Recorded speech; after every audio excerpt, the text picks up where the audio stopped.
এই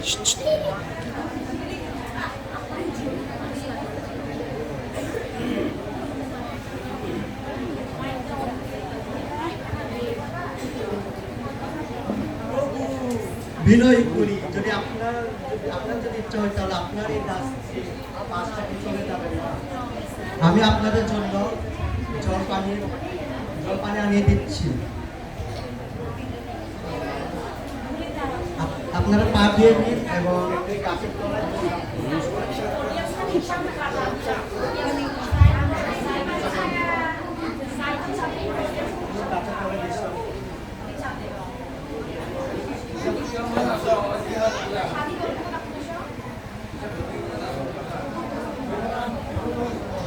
আমি আপনাদের জন্য জল খাবারের প্রস্তুত করছি। বেশ ভালো, যাহা বলিলে তাহাই করো।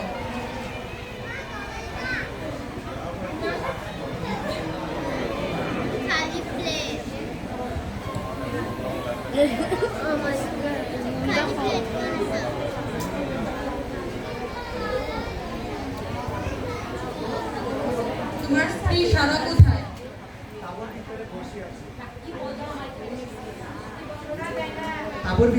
তাবর পিছনে বসে আছে। এই ঋতু পুনরায় উপস্থিত হইলে আমি আবার তোমার নিকটে উপস্থিত হইব, আর দেখো তোমার স্ত্রী সারার এক পুত্র হইবে।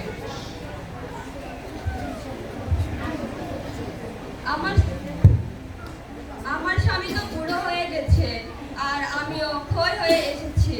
আমার সহবাসের সময় কি এখনো থাকবে?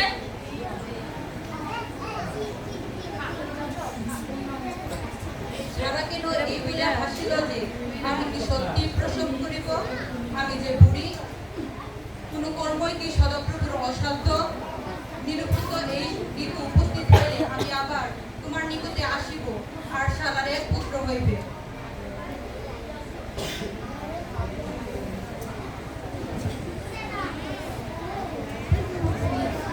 না, আমি তো হাসিনি। উহা সত্যি নয়, তুমি হেসেছ বইকি।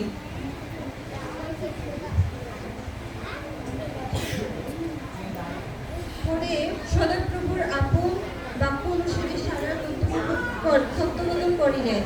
সদাপ্রভু যাহা বলিয়াছিলেন সারার প্রতি তাহা করিলেন। আর সারা গর্ভবতী হইয়া ঈশ্বরের প্রতি নির্বাচিত সময়ে অব্রাহামের বৃদ্ধকালে তাহার নিমিত্ত পুত্র প্রসব করিলেন। তখন অব্রাহাম সারার গর্ভজাত নিজ পুত্রের নাম ইসহাক রাখিলেন।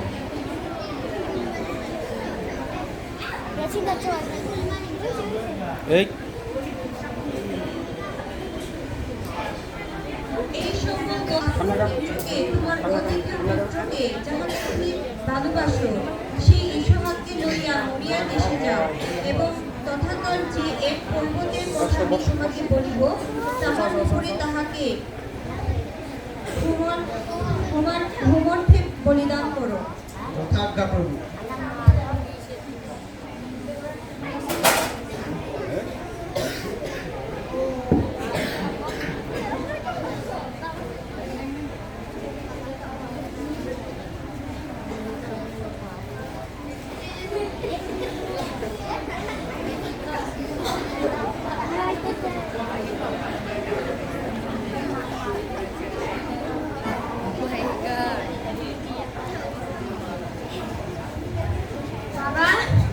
কি বলছো বাবা? উৎসর্গের জন্য কাঠ আর আগুন আছে, কিন্তু বেড়া মহেশ কোথায়? ঈশ্বর জোগাড় করছো।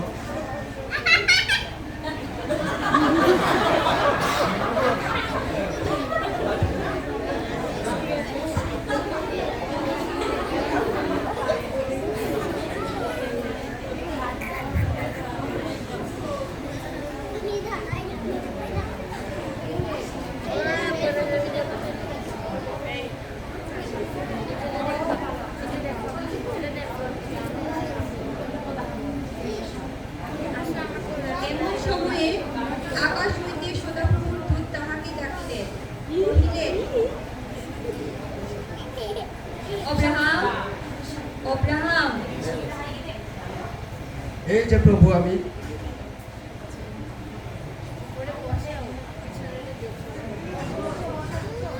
তিনি কহিলেন, দেখুন তখন তিনি বলিলেন, যুবকের প্রতি তুমি তোমার হস্ত বিস্তার করিও না, উহার প্রতি কিছুই করিও না, কেননা এখন আমি বুঝিলাম তুমি ঈশ্বরকে বই করো, আমাকে আপনার অদ্বিতীয় পুত্রকে দিতেও অসম্মত নও। যথার্থ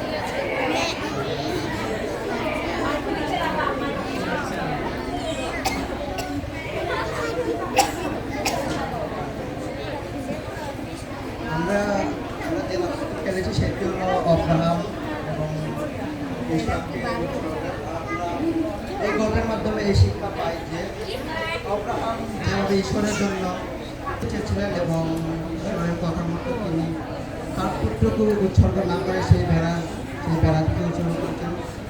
আমরা আমাদের জীবনের ঈশ্বরের জন্য আমাদের